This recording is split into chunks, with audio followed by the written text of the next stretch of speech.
2022 के royal rumble में fans ने कुछ ऐसा देखा जो किसी ने कभी सोचा भी नहीं था। विमेंस रॉयल रंबल मैच के दौरान मिकी जेम्स ने 22वें रेसलर के तौर पे WWE में वापसी की। हैरानी की बात ये थी कि जेम्स ने इम्पैक्ट रेसलिंग नॉकआउट चैंपियनशिप पहन रखी थी। ऐसा पहली बार हुआ था कि पहले TNA के नाम से जाने जाने वाले इम्पैक्ट रेसलिंग की चैंपियनशिप को WWE में दिखाया गया था। ये कुछ ऐसा था जिसकी किसी ने कल्पना भी नहीं की थी। कुछ महीनों बाद दो ऐसी चीजें एक ही दिन पर हुई जिसे फैंस ने पहले कभी नहीं देखा था। पहली, रेसलमेनिया 38 के पहले दिन ड्रू मैकिंटायर ने बैरन कॉर्बिन का सामना किया। 2014 से कॉर्बिन एंड ऑफ डेज को अपने फिनिशर के तौर पे इस्तेमाल कर रहे थे। इस मूव को इतना शानदार ये बात बनाती थी कि 7 साल में कोई भी इसे किक आउट नहीं कर पाया था। ये बहुत बड़ी बात थी, खास तौर पे आज के समय में जब फिनिशर पे किक आउट करना काफी आम बात हो चुकी है। लेकिन जब कॉर्बिन ने ड्रू मैकिंटायर को अपनी फिनिशर मारी तो स्कॉटिश वॉरियर पहले ऐसे इंसान बन गए जिसने एंड ऑफ डेज पर किक आउट किया। बैरन कॉर्बिन के लिए और भी ज्यादा बुरा तब हुआ जब क्लेमोर किक खाकर वो मैच भी हार गए। इसके कुछ समय बाद ही फैंस ने और भी ऐसा कुछ देखा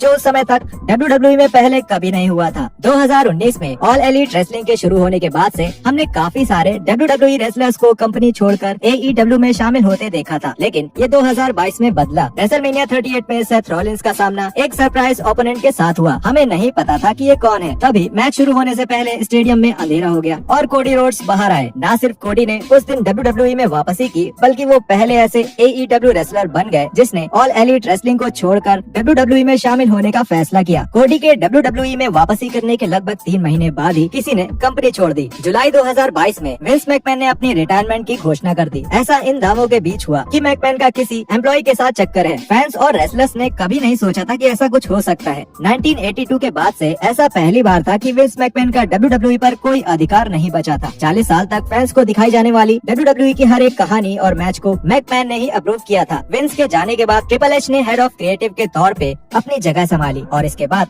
WWE के शोज पद के तौर पे थोड़े अलग लगने लगे। लेकिन लीडरशिप में ऐसे बदलाव ने किसी न किसी तरह से एक और ऐसे मौके को जन्म दिया जो WWE में पहली बार होने वाला था। Money in the bank contract 17 सालों से हो रहा है। इस बीच जो भी रेसलर इस ब्रीफकेस को जीता है उसने इसका इस्तेमाल सिर्फ वर्ल्ड चैंपियनशिप मैच में ही किया है। लेकिन 2022 में किसी ने इस ट्रेंड को खत्म करने का फैसला किया। Men's money in the bank ladder match को जीतने के बाद ऑस्टिन थ्योरी ने WWE universal champion Roman Reigns पर इसका इस्तेमाल करने की कोशिश की, लेकिन ऐसा हो नहीं पाया। इसकी जगह थ्योरी ने इसका इस्तेमाल United states champion Seth Rollins पर किया, लेकिन बॉबी लैशली के बीच में आ जाने के कारण थ्योरी वो मैच हार गए। ऐसा पहली बार हुआ था कि किसी ने अपने मनी इन द बैंक का इस्तेमाल उस चैंपियनशिप के लिए किया था जो वर्ल्ड चैंपियनशिप नहीं थी। साथ ही ये बताना भी जरूरी है कि मनी इन द बैंक पे पर व्यू में थ्योरी ऐसे पहले इंसान बन गए थे जो एक ही दिन में चैंपियनशिप हारा था और मनी इन द बैंक जीता था, जब शो में थोड़े समय पहले ही लैशली से हारे थे और US टाइटल ऑलमाइटी के हाथ चला गया था। ये सिर्फ एक चेतावनी है कि अगला फैक्ट शायद आपको बूढ़ा महसूस करवा सकता है। अप्रैल 2022 में रॉक्सन प्रेस नाम की एक नई फीमेल रेसलर ने WWE में अपनी शुरुआत की। 6 महीने बाद स्मैकडाउन पर उसने मेन रोस्टर में अपना पहला मैच खेला। ये एक ऐतिहासिक पल था क्योंकि ऐसा पहली बार हुआ था कि किसी ऐसे ने स्मैकडाउन पर रेसलिंग की थी जिसकी उम्र खुद शो से भी कम थी। प्रेस 21 साल की थी और 2001 में पैदा हुई थी और स्मैकडाउन 1999 में शुरू हुआ था। The blue show